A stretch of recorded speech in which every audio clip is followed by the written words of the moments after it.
Joining me now is Lieutenant Chris Olivarez, Texas Department of Public Safety spokesman, and Texas Lieutenant Governor Dan Patrick. Dan, let's start with you.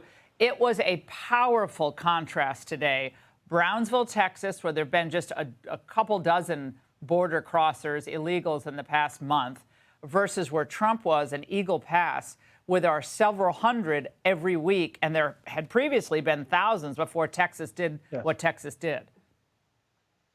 Yeah, Laura, when I hear the president and any of the Democrats try to blame the Republicans on that bill, that it was a bipartisan bill. No, it wasn't. It was about 4 idiot Republican senators and all Democrats who wanted to pass the bill. That was it. Republicans didn't sign off on that bill. And the American public knows that having a bill that allows 5,000 people in a day is still close to 2 million a year.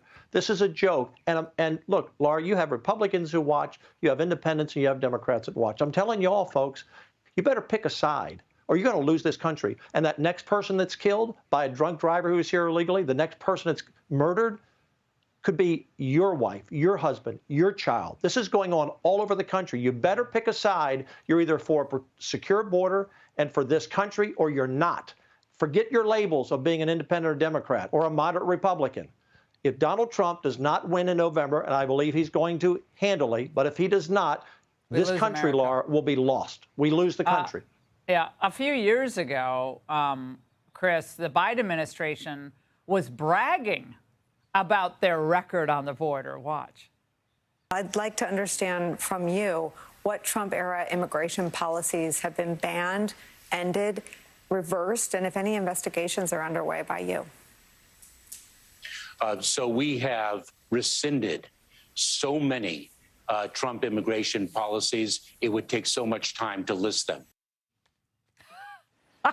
Lieutenant Olivarez, Mayorkas said today that there's no executive order that Biden can put into place that would help the border. No executive order. But you see Mayorkas bragging about how they rescinded the executive orders.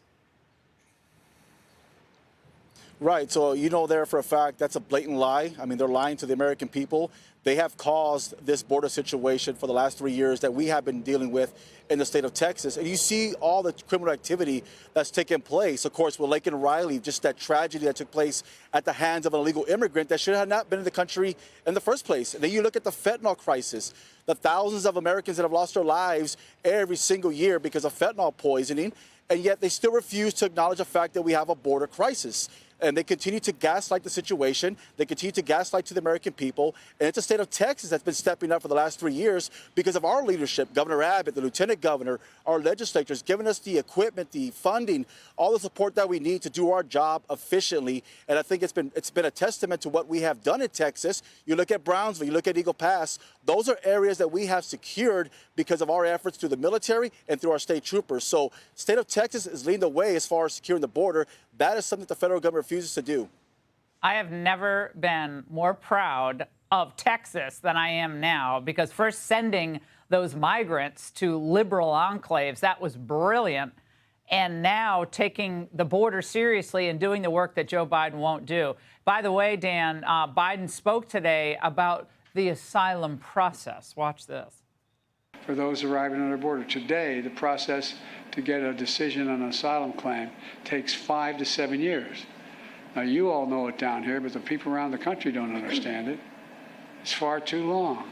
You say, well, okay, you can come in the country, but come back in 5 to 7 years, maybe as many as 8 years, and you'll get a hearing from before a judge to determine whether you can stay. Laura, he doesn't have a clue what he's talking about. Not a clue. And I was asked the other day, what 3 things should we do today if Texas was in charge? Number 1, we put back Title 42, the Trump policy that kept the asylum seekers in Mexico. Number 2, like President Trump did, you go to Mexico and you tell the president that if you don't stick the Army, their Marines, on their side of the border and stop this, you're going to put a tariff on everything they sell.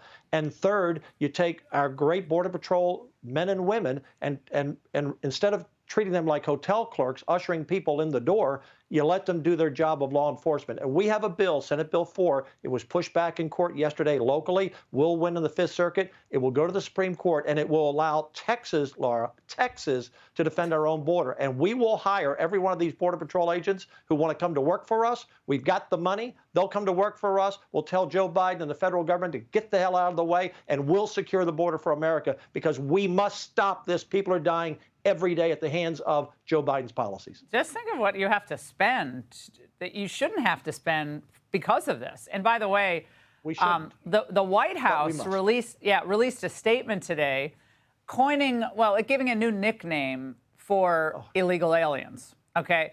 The Senate bill also includes $1.4 billion for cities and states who are providing a critical services to newcomers.